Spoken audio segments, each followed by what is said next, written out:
welcome back to my channel. It's Terry back again with another video. I am on a roll today, I tell you.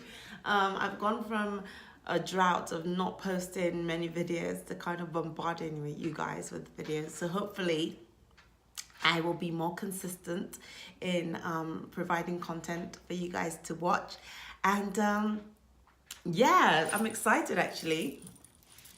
I mean, I haven't been filming a lot recently because my motivation for reading declined, but I'm kind of slowly, steadily building it back up again, and the passion for reviewing books has returned. So I'm not reviewing books that I'm currently reading, but I'm reviewing books that I've read in the past and that I think you should pick up. And today's review is a hidden gem.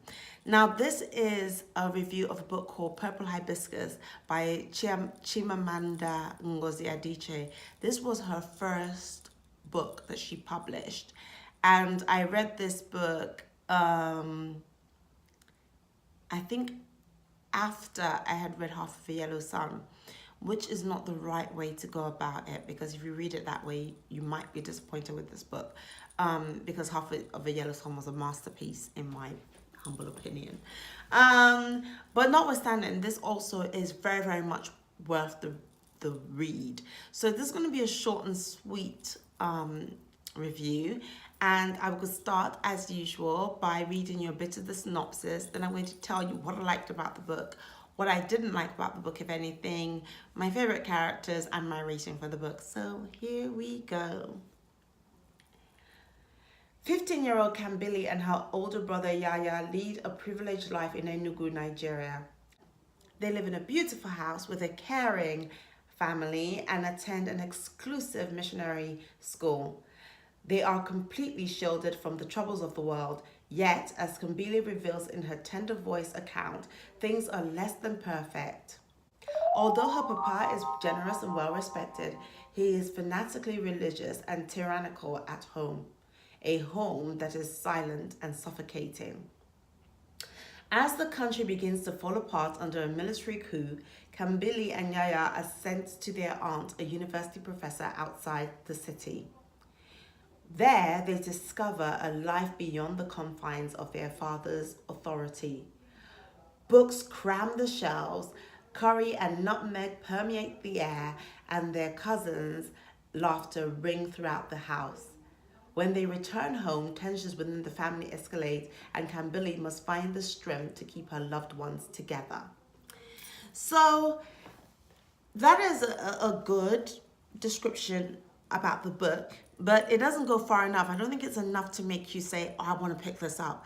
This book is a story of domestic abuse. That is what it is. It's a story of domestic abuse, domestic violence, and how it suffocates the people that endure it. They go to the best schools, they live in the massive fancy house. They're a rich, well-to-do, upwardly mobile, middle-class family, and everybody wants to be them. But there is no laughter in the house. Everybody's constantly walking on eggshells. And they're definitely afraid of their father because he is a tyrant. If he notices that you're around, he will lash out. He was always like beating on them, beating on their mother, they just never knew freedom until they went to live with their aunt. And so once having experienced the freedom, coming back into that home, Kambili harbors a lot of resentment towards her father, but also her mother for not standing up for herself or protecting the family until at the end something happens, which you have to get to it to discover what that is. But it is a very good insight to, and I don't want to say Nigerian families because I don't think it's unique to Nigerians, but because I'm British Nigerian, I can kind of identify certain aspects of that keeping up appearances thing that the Nigerians watching this will kind of know what that is, what I'm talking about. But there is a lot of that kind of keeping up appearances, presenting a certain persona to the outside world whilst living a different life indoors and kind of keeping quiet to the detriment of self.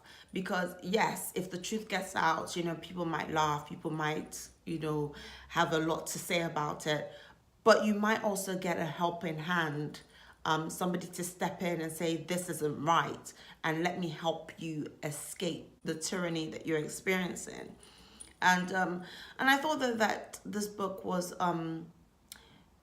very good insight for me, because even though I'm kind of saying, yes, I understand that keeping up appearances kind of thing, I don't really understand domestic violence, because it's not something that, fortunately, I have experienced or seen much of in my family. So for me, I was able to kind of have an insight into how it affects children, how it affects the wives, and why women stay without really realizing the impact that it's having on their children, or how it takes an external perspective to kind of shine a light on what you're experiencing, because you might normalize those events. So you don't know that it's wrong, or you don't realize it's wrong because you've normalized it. You think that this is how everybody lives. So, and then you experience something different and realize, no, actually, this is strange. This is not how everybody lives. This isn't right. This isn't how you want to live the rest of your life. So I thought Chimamanda did a fantastic job with this book. It was her first novel that I've ever read. I think it's her first novel ever published, but I really enjoyed it. It was a nice, quick, easy read. I have the hard copy of it. I think I picked it up from Richard and Judy, actually. My Richard and Judy days. I think that's where I picked it up. But I would highly, highly recommend it. If you've never read anything by this author, I would start here with Purple Hibiscus, and then I would read Half of the Yellow Sun after that. So I would recommend this book because it really opened my eyes to domestic abuse, domestic violence, because it's something that I don't have any experience of, fortunately.